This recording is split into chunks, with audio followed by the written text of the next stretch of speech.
Ndị Igbo ekene m unu. Asị m ka nke echukwelu ya zelu. Anyị si ndụ mmiri ndụ azụ, mmiri atara m azụ anwụra. Asa dịrị mma na eke, dịrị mma na orie, fọzara mma na afọ, fọzara mma na nkwọ, ụzọ ahịa anọ nke ndị Igbo ji biri. Asị na ya dịrị n'Igbo na mma o. Ise, ise, ise. Dịka o si dị ka agbapụ na ya ọsọ igosi na ya bụ ife anyị ji maka ya wee bịa. Na tupu anyị aga n'igosi na ya bụ ife, ọ bụla nke a bụ ụbọchị izu gị, ị na-ejete afụ chanel anya n'Igbo akwụkwọ ka baro ka ị like and subscribe o. Tinyekwa kọmentị, share ekwe ya, tụsa ya bụ ozi ka ụmụnne anyị dị n'ebe dị iche iche wee nụ ya bụ ife na-eme n'obodo a. Dịka o si dị, ihe wetara unu tata bụ nnukwu update dị oke mkpa. Mma nchọ ka onye ọbụla misie ya, mma nchọ ka ị ga ya bụ ife, ị ga-esi ya bụ ife wetara unu gbasa maka ya bụ ife na-eme n'obodo anyị nọ n'ime ya. And nwere ndị Igbo na-azọ, drop your own comment. This is the world news, and these are the top stories. NLC President fires President Bola Tinubu. SDP Adibaya chastises Tinubu on economic policies. Senate summons NDLEA over clash with Senator Ashiru. Federal government takes stand on suit seeking to declare EFCC illegal. Federal government probes Gulf of Guinea as key route for arms trafficking. Details now.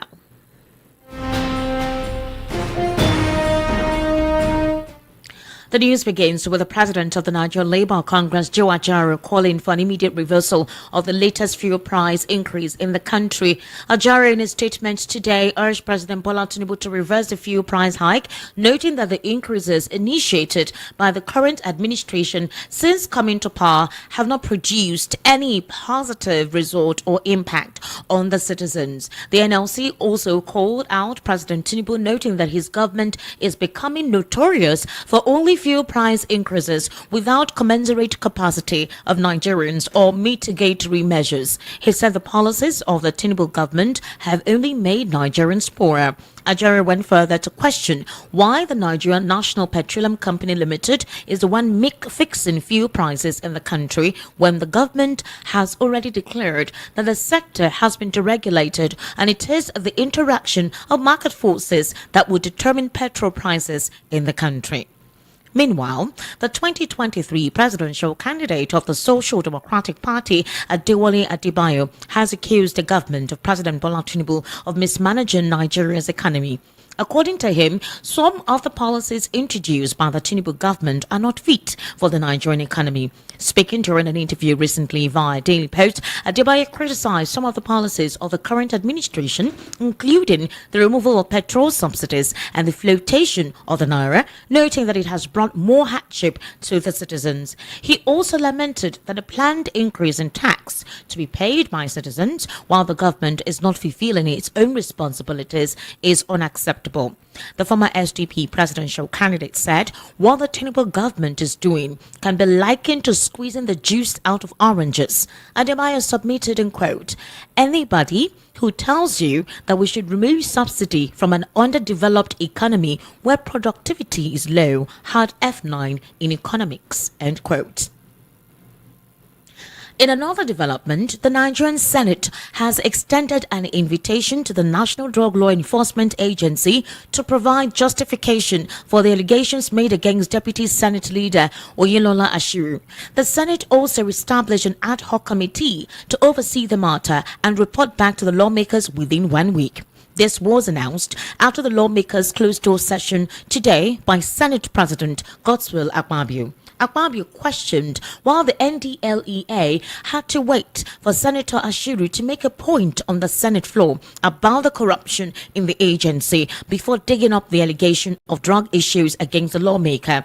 The Senate President noted that the utterances of the senators during plenary are not subjects of debate by outsiders as they are covered by immunity. Reiterating the confidence of the Senate in Ashiru, Akpabio described the Kwara South lawmaker as a gentleman who doesn't even take alcohol.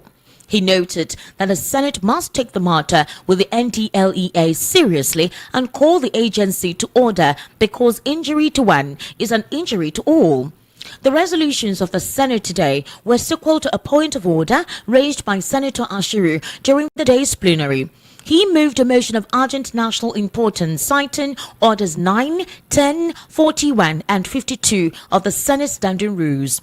You would recall Ashiru had last Wednesday in the Senate during a debate on a bill seeking to establish a National Institute for Drug Awareness and Rehabilitation said the NDLEA is corrupt and already compromised. However, the NDLEA on Monday said it recovered illicit drugs from the personal residence of the Kwara South senator, suggesting that the lawmaker's recent criticism of the agency stems from personal vendetta rather than genuine concern for the national interest. The NDLEA chairman, Brigadier General Buba Marwa, retired, countered the senator's claims. He stated that Ashiru's remarks were not motivated by altruism, but rather by a desire to deflect attention from the agency's findings. In a quick response, however, Senator Ashiru, in a statement through his special assistant, Olaito Adeoju, challenged the NDLEA to charge the culprits allegedly found in his house to court. He said the exposure of the corruption in the NDLEA is responsible for the agency's attacks on the lawmaker.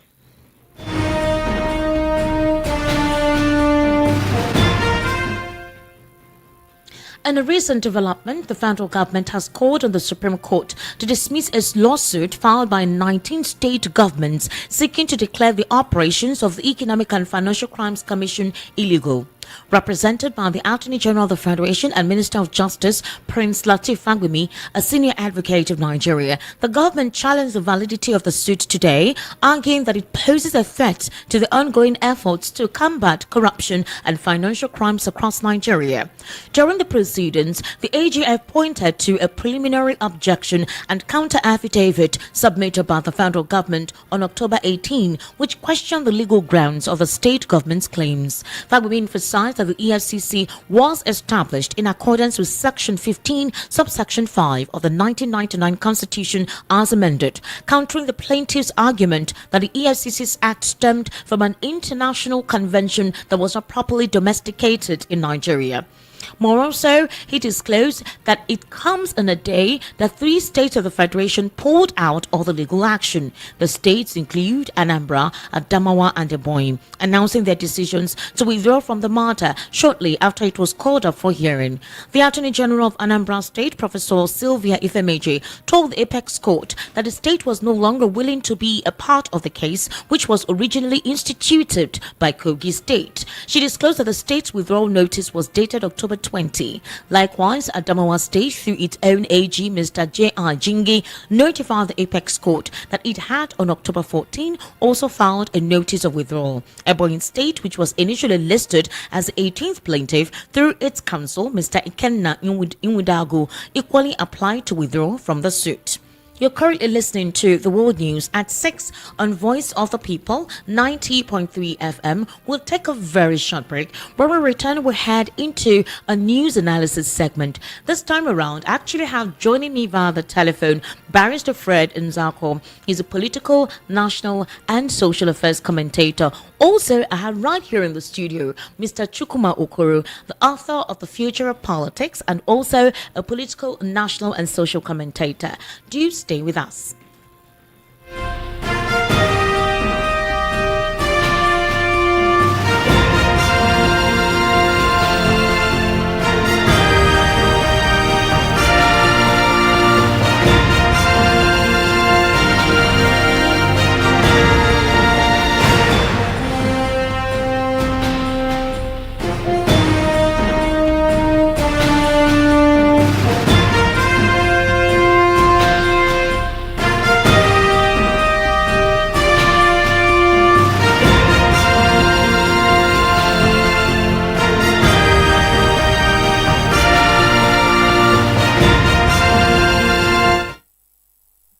Hello?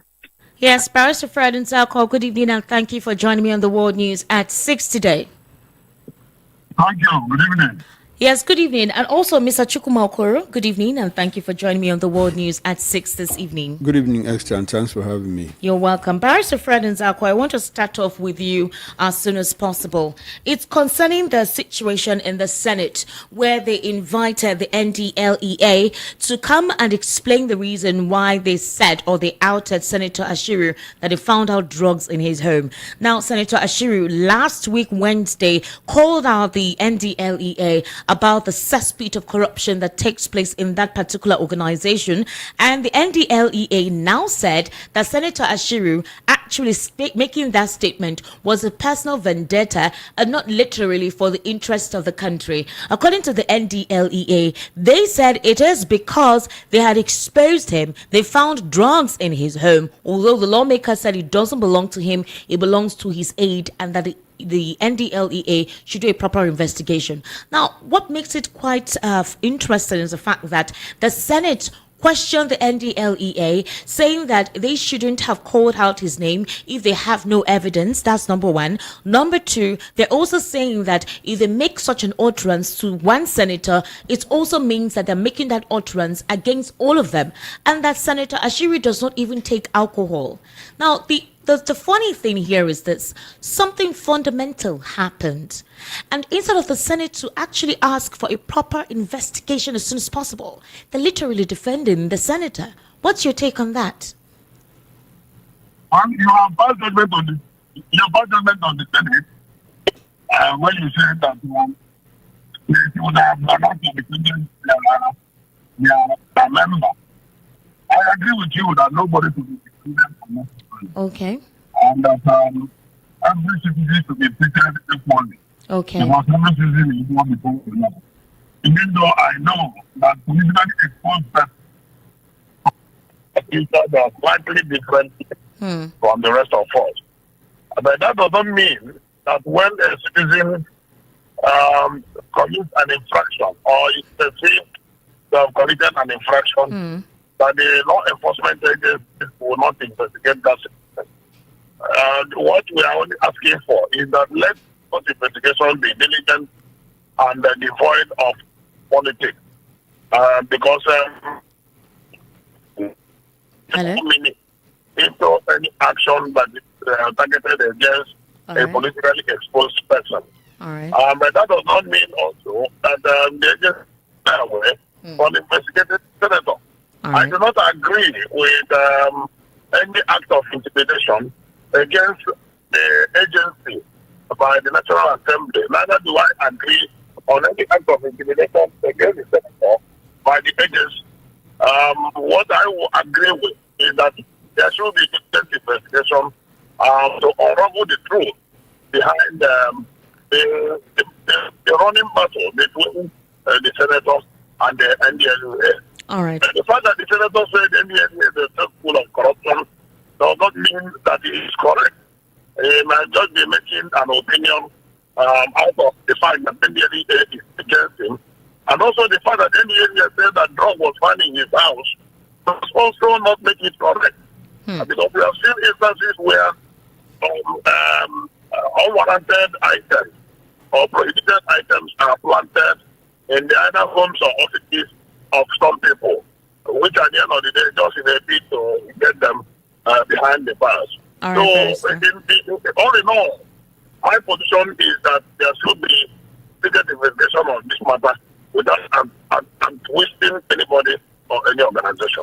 Mr. Chukwuma Okoro, the Senate extended an invitation to the National Drug Law Enforcement Agency to provide justification for the allegations. If this particular case was found on an ordinary individual, somebody who is not a senator, somebody who doesn't have any political office or is not in the higher realm, do you think that such a grace will be extended to the person? Do you know the immediate action of the NDLEA towards that individual, even if they haven't taken the person to court? And then secondly, the Senate having to justify that motion, what does that actually tell you? Esther, it's very clear. It tells you that we have a Senate, a National Assembly that has turned into an entertainment show for Nigerians. Esther, I'm taken aback that in the midst of all the hardship, in the midst of the economic hardship, the decline that is affecting the whole country. What the Senate, what the National Assembly will do is to distract us with this kind of invitation about a senator who had drugs found in his house, and that man has not in any bit denied that the drug was not found in his house. He simply said that it belongs to an aide. Esther, should we be entertained with that kind of distraction? I don't know. That's Honestly, the thing. law enforcement should simply apply. I've always said it. Look, a society's stability is measured not by how it protects the rich and the wealthy, but how it treats the vulnerable. Esther, like you said, if it was an ordinary man, a common man, that the NDLA stumbled on drugs in his house, nobody will hear it. The person will be languishing in detention. I'm telling you, you'd have heard gunshots or you'd have heard injuries or something. This moment. So, and let's take it back to what Senator Sumaila said last week, that the NDLA needs to check out, sound out politicians. Yes, I remember that story. Because that most of them have drugs in their houses. Homes, and then they use these drugs and feed people, people that they are aides, people that they are their supporters and all of that. They are henchmen, people who fight, their foot soldiers during and after elections. And shortly after that, 3 days, 4 days down the line, this kind of thing is happening. And what the National Assembly, with the sitting National Assembly president, the Senate president, is doing is to invoke a motion that will invite the NDLEA to come and justify why somebody who is clearly a suspect, should not be treated in that regard. A suspect who admitted that indeed that the drug was found in his home, and he said it was his aide. How are you in the house and you don't know that there are drugs in your home by your aide? Simply hand over that aid to the NDA and let's close on that matter and move ahead. Nigerians are suffering. That's what Nigerians are dying. That's what Senator Ashiru said. He said that they should go ahead and investigate. The quagmire here, or the situation here, is the fact that the Senate had to call a meeting immediately, stating that whatever is discussed in the House is not for debate, and that if at all Senator Ashiru hadn't called out the corruption in the NDLEA, that would the NDLEA disclose that they had found drug in his home. That was the defense. It could be some kind of coincidence. It could be some kind of coincidence, but there's an alibi there. The alibi is that this man has not denied. He has not said that the drug was planted by anybody but through espionage or whatever. He said, look, the drugs you found in my house belongs to my aide. So what are we talking about? Should it be national news? Should it take precedence over the fuel price hike? Should it take precedence over the national grid that has collapsed 229 times in 14 years? The naira that is 1,700 naira, the fuel that is 1,200 naira, the 18.3 million out of school children in the whole of Nigeria. Should that found drug in a senator's house, should it take precedence over all these the malaise, the political malaise that is affecting this country? Like I said, the Senate has clearly become an entertainment circus, a circus show. All right, Barrister Friday Zako, this next question is for you. A Lagos court has ordered the extradition and arrest of the self-styled Yoruba Nation agitator Sunday Adeyemo, also known as Sunday Igboho. This Lagos High Court, which ordered his arrest and extradition, actually disclosed that it's because of a fraud allegation against him for $420,000. Others affected by the extraction and arrest order is one Kanu Olusegun Francis, who was alleged to have conspired with Igboho to commit the alleged infractions. Justice Ambrose Lewis Alagua, who presided over the court, made the order on Monday, sequel to an ex parte motion brought before the court by the operatives of the Forced Criminal Investigation Department, Annex Alagbon, Ikoyi, Lagos. Now, the question that is in the minds of a lot of persons is this coming because Sunday Igboho went to number 10 Downing Street in the UK to actually submit a petition asking that Yorubas should be given an opportunity to extricate themselves out of Nigeria? Because the question a lot of persons are asking is, why is this coming out now? This is the second time he'll be arrested or declared to be arrested. Barrister Fred, are you still with us? Yes, I'm here, but I haven't heard. All right, let me try and call you back because the network is very poor. So I'll connect with you again. Hello. All right, please, Mr. Chukuma, can you respond to that? Yes, Esther, it spikes some kind of some kind of how can I put it now? It sparks some kind of interesting coincidence again. Is it a conjunction of ugly coincidence that this thing is happening just at the time that this young man has gone to the UK? You know, he specifically wrote a letter, petition to the Prime Minister asking him to help facilitate the exit of Yoruba nation from the Nigerian nation. So, and shortly after that, we have a court asking the UK Nigerian government, the UK, you know, to extradite him. I think good thing Nigeria has an extradition treaty with the United Kingdom. In one sense, this government is trying to play decent. Okay, or play it safe. Play decent, not even safe. You know, play decent. Considering that in 2021 we had a sheriff, you know, who took laws into his hands and brought back nnamdi, kidnapped nnamdi Kanu, you know, renditioned him, from which Kenya. Is translated to mean kidnap in legal terms. Some lawyers say that to rendition somebody means to kidnap the person outside the territory, you know, where a crime was supposedly committed. You know, so in 2021 we had a Buhari government renditioning nnamdi Kanu and brought him back here. When he was on bail, the same court, Supreme Court has said discharge this man, and they granted him. They didn't even grant him administrative bail, and the Attorney General said no. And within some hours, fresh charges, you know. That was the former AGF. Yes, fresh charges were filed against him, and that is why they are still keeping this young man in detention. Like I said, this government has told a part of decency in this regard. So let's see how it plays out. It's going to be a tortuous legal process, you know, because the extradition process is not a very easy one. Yes. That said, like, it's concerning that it's at this time that why didn't the court understand that this crime had supposedly been committed, you know, before the man went to. In fact, let me tell you, there's an order directing the police to declare the defendants, respondents, wanted by publishing their names in the Police Bulletin Gazette. In urging the court to grant the orders, Barrister Ayodele told the court that the motion for the orders was pursuant to sections 113, 114 of the Administration of Criminal Justice and Federal High Court Extradition Procedure Rules 2015 under the court's inherent jurisdiction.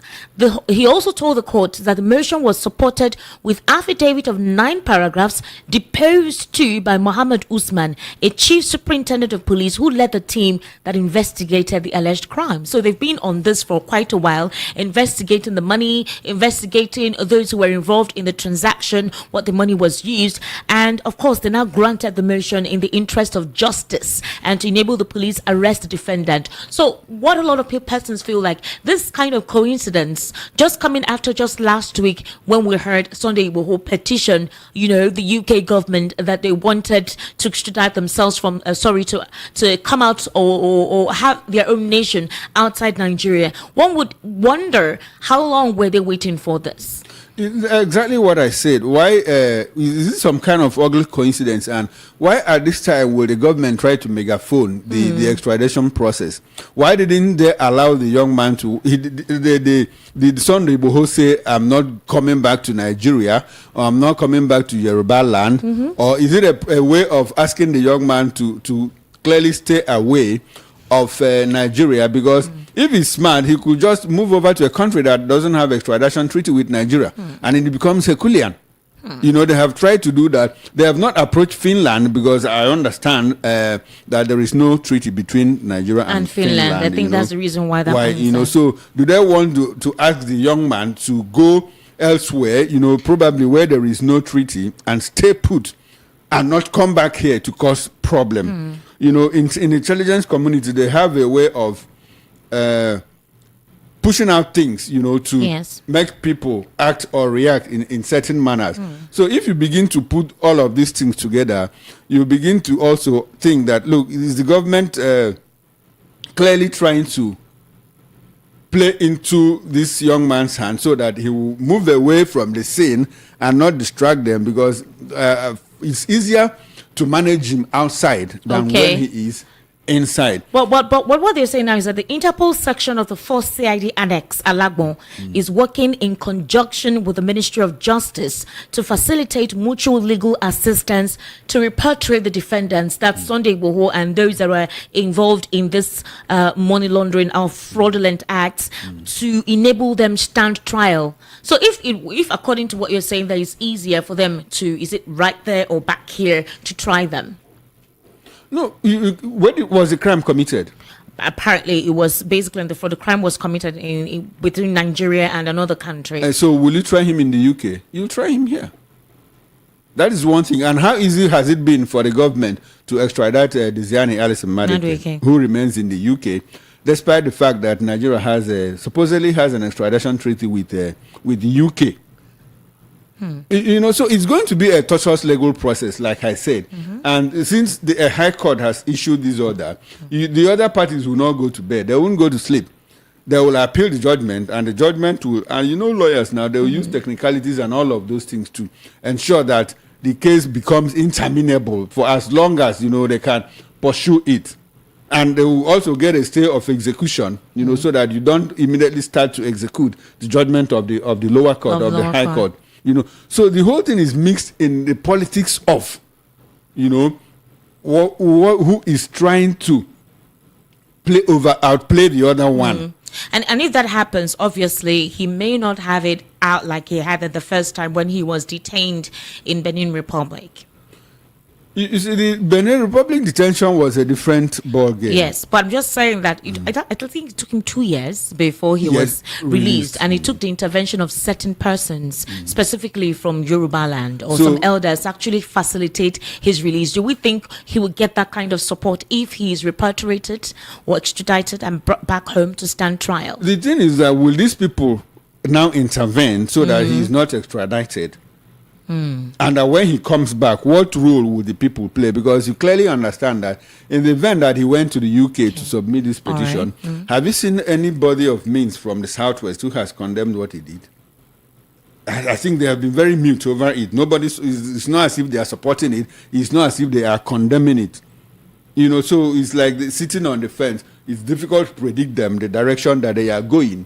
So are they going to give him support now, to make sure they quash their extradition judgment, or that when he comes back, they will step in again, as they did the other time, to make sure that he regains his freedom. It's a developing story. So we'll get to see how that pans out. All right. Barrister Fred Nzako, can you hear me? I can hear you. Yes, Barrister Fred, the federal government has called on the Supreme Court to dismiss a lawsuit filed by 19 state governments seeking to declare the operations of the Economic and Financial Crimes Commission illegal. And I think about 3 or 4 or 5 states have withdrawn themselves from that particular case where they will declare the EFCC illegal. And that particular case was first initiated by the government of Kogi. Now, what is the coincidence that this has to do with possibly the former Kogi State Governor Yahaya Bello and him having to sponsor this situation where the EFCC will become illegal? What anti-corruption agency, financial anti-corruption agency, will now monitor most of this political elite, especially those who no longer have immunity, if they're asking for this particular institution, all right, to be declared illegal? What's your take on that? Let me say emphatically that there is no basis to say that the argument of the state can be simplified because it was settled by the state government. I have participated in a system where the foundation of EFCC, ICPC, National Financial Intelligence Unit, have been called to question. Okay. On account of their foundational flaws. They operate constitutional democracy, and we must do things in accordance with the provisions of our constitution. It has become very obvious, as founded by the Supreme Court, in the case between Joseph Lubik, SN, and the Federal Republic of Nigeria, that EFCC was established as a follower of a convention, United Nations Convention against Corruption. So it is an international treaty, and our constitution makes provision for how an international treaty will be domesticated for it to become a law. And the EFCC, being an offshoot of that international treaty, was established without following the duly laid down procedures as stipulated in Section 12 of our Constitution 1999 as amended. And that is the crux of the matter. The whole argument about whether the state will become corrupt or not, or whether corruption will override the country or not, they are all arguments in emotionalism and the sentimentalism. When we are talking about crux of the matter, we are talking about constitutional democracy. There must be a difference between democracy and military rule. The federal government cannot establish its own institution and lord it over the federative state. Otherwise, that name federal will be removed from our name. We cannot be called a Federal Republic of Nigeria only on paper. In practice and in everything we do, it must reflect that there is a center and there are federal units. All right. Now, the states have their House of Assembly that make laws for them. Then there are laws that are made for the entire country, so according to the constitutional provision. This particular one falls short of the provisions of the Constitution. That is why the governments of 19 states, now reduced to 16, are kicking against it and saying two things must give. Is either EFCC operates only for the federal government, or the establishment to be amended so that but Barrister Fred Nzako, why would this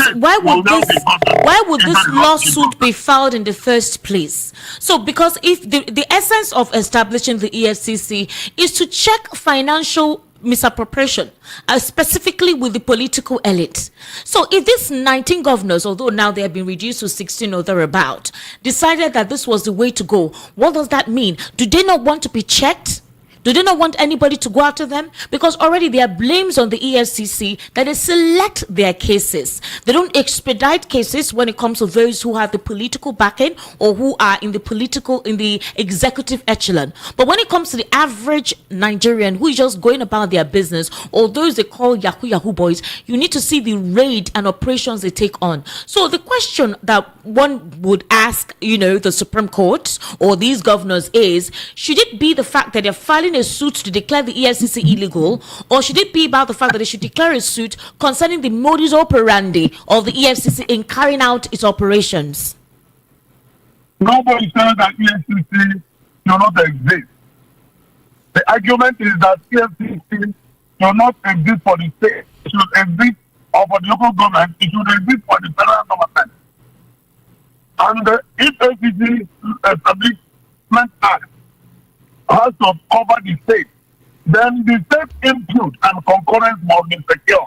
That is what the law says. That's what not just the law, the Constitution. That's what the Constitution says. So all these personal blackmail of EFCC doing all the work in the world. Nigeria was in existence before 2004.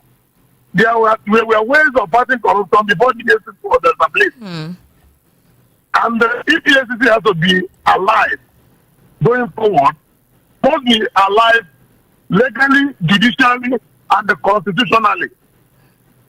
If it's enjoying today, it's an illegal life that was breathed into it by the federal government without the input of the state.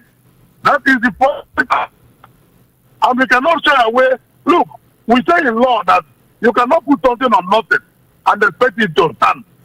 EFCC is standing on a quicksand. And in order to make it to stand well, to stand gidigba, the state must have their contribution in its establishment.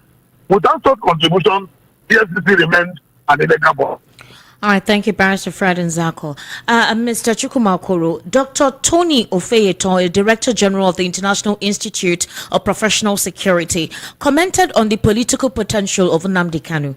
Now, this is because of the situation with Sunday Igboho. A couple of Yorubas would say the federal government dare not try to extradite him or cause him any harm, otherwise they may not find the required peace that they need. Others would say we don't belong to the movement movement or the idea or the orientation of Sunday Igboho, he's basically fighting for himself and not necessarily representing the entirety of Yoruba land, because a couple of persons believe that now that the Southwest is in charge, anybody who through Sunday Igboho is opposing it is definitely being sponsored. Now, this particular man, Dr. Tony Ofeyeton, said that if Nnamdi Kanu is released and he campaigns for presidency, that there's a very strong tendency that he will win. He emphasized that the government's actions have inadvertently elevated Kanu to the status of a hero, particularly in the southeast region. And he argued that this unintended consequence could lead to overwhelming support for Kanu if he chooses to pursue any political role. Do you believe that? He should have also said that the government is holding him because they don't want him to get involved in politics, and win elections. I mean, the man could have simply said that too. Esther, you see, the thing about the struggle is that if you take the context of people agreeing or disagreeing with Sunday Igboho or with nnamdi Kanu, in the history of struggles for agitation or wherever, you discover that at no point will everybody support a single individual. Mandela had very clear opposition. Even while in prison, we had the Pan-Africanist Congress, headed by Bob Sobukwe, who were clearly against the ANC. They disagreed with methods. They wanted a liberation of the black man in South Africa, but they thought, it happened in Ireland between the Sinn Féin and the ultra nationalists who believe that, look, there is no need for all these wars, between the Sinn Féin, IRA on the one side and the other parties on the other side. And even during the war, Ojukwu had dissenters. There were people who said, no, you don't go to war. You don't need to fight this war. There were Nigerians, Yoruba people, Hausas, who said, no, we can't go into this war. A couple of persons may actually argue with you, specifically in the case of Ojukwu, that he wasn't support. It was basically youthful exuberance. He refused to listen to the elders because a couple of people at the time felt that war wasn't needed. You simply amplified my thesis. That's what I said. That they were against us, they were contrarians to that war that Ojukwu drove. In essence, what I'm trying to say is that at no point will a freedom fighter, see everybody queue behind him. And that is exactly what is happening in the case of Sunday Igboho. Some will be for, some will be against. But it depends on how the process is driven. What everybody is asking for is just impute referendum in the constitution so that people can vote to stay or to remain. Is there a reason why that is lacking? Because we've been hearing agitations. Sunday Igboho for Yoruba Nation, Nnamdi Kanu for Biafra. Biafran call has been a very long time now. You had Isaac Boko, Adaka Boro, the Niger Delta, who even started his own before the Nigerian Civil War. Exactly. So what I'm trying to say right now is that at present, the call has become quite loud, is resonating, all right, as to we want to take ourselves out of this country, the Yoruba Nation, the Biafrans and all of that. And this call has become so prominent. But we understand the peculiar nation of Nigeria as a whole. So if indeed, according to what this man is saying, that is the truth, if basically what he's saying is the truth, do we see a situation where Nnamdi Kanu will get the desired backing, or he will only get the backing from one region? Because one region cannot win the general elections. Esther, you see, when we talk about the peculiarities of Nigeria, I don't understand what people mean when they say peculiarities of Nigeria. Nigeria is not the only peculiar country. Nigeria is not the only diverse country. Look at what happened between Sudan and South Sudan, between the Noe and the Dinkas, between Riek Machar and Silva K, who are clearly from the South Sudan, the Christian part of Sudan, that drove the agitation for over 40 years. Yes. In and out of war, millions of people died. At a point, the war became frozen. Okay. And after a while, when they wanted to construct the Nile, the one wanted to create a dam, that will cut off the Nile Dam, and starve the headers, water and vegetation. The war came up again, up until the time that the United States of America had to step in under the watch of late Colin Powell, and the comprehensive peace agreement was signed after a referendum was conducted, and after 6 years, South Sudan became independent. But a lot of bloodshed actually occurred. A lot of bloodshed. Esther, Europe you have today as a peaceful nation was a theater of war for more than 150 years. So when the agitation becomes so intense, when you close out the avenues for the resolution of disagreements, of grievances, Esther, we have been through this for the past 29 years now. We've had 3 conferences, 3 national confab. The Indigenous People's Rights to Self-Determination under the UN Human Rights Article Charter is not a crime.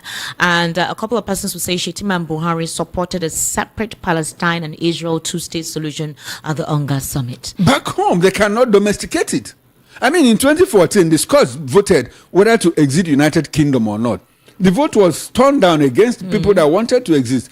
In 2016, we had Brexit. What happened? The UK exited from the EU.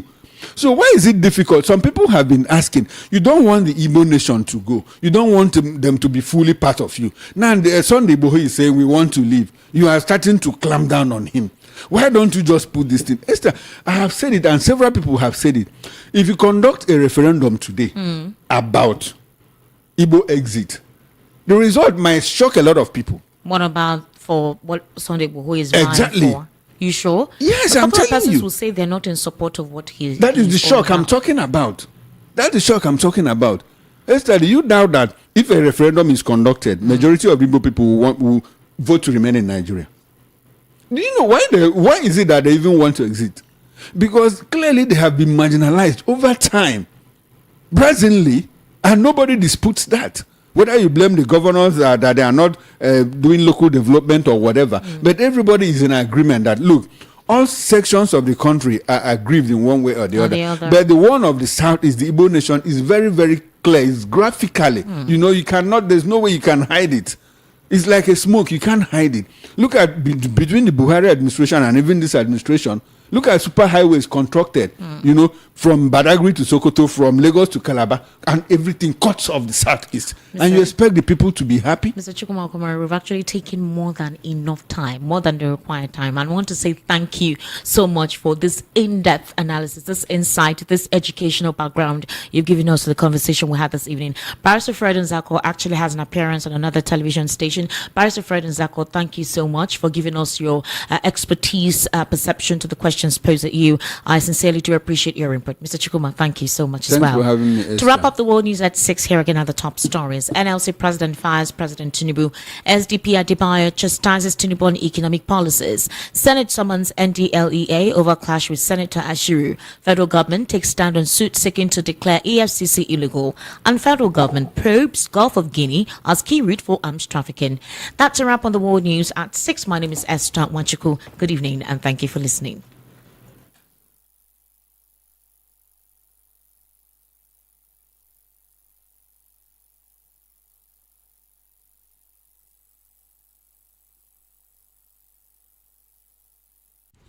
Ndị be anyị ekenekwanụ m unu dịka unu si wepụta oge unu igekwa ya bụ ife nnukwu ozi dị oke mkpa eji maka ya wee bịa n'iru akwụkwọ na Igbo Media bụ ebe anyị si wee na-wetara unu ya bụ nnukwu ozi dị oke mkpa gbasịta maka ihe na-eme n'obodo anyị nọ n'ime ya, ana gbasịta maka nwere onwe ndị Igbo na-azọ, ana gbasịta maka Maazị Nnamdi Kanu Ladies. Dịka ị nụrụ ihe nwanne anyị wegekwu n'iru akwụkwọ ka efi were ikwu n'udo nke gị asị gị kwuo ka efi were ikwu maka na otu aka o jedebe njọ ọ ya adịkwanụ mma. Ọgwụ na ọtụ ụmụnne m, achọrọ m ka unu tinyere anyị alụ nke unu ife unu chere n'iru akwụkwọ ikwucha ya bụ ife kapa arụsị ya kwurụta ụmụnne anyị ndị ọzọ ntị darụrụ nne na ụmụnne m kpọmọ na-ege ntị anyị na-ekene ndị nnekunu si na-esoyere anyị esiri ngwa nke mesịa n'ụmụ Igbo.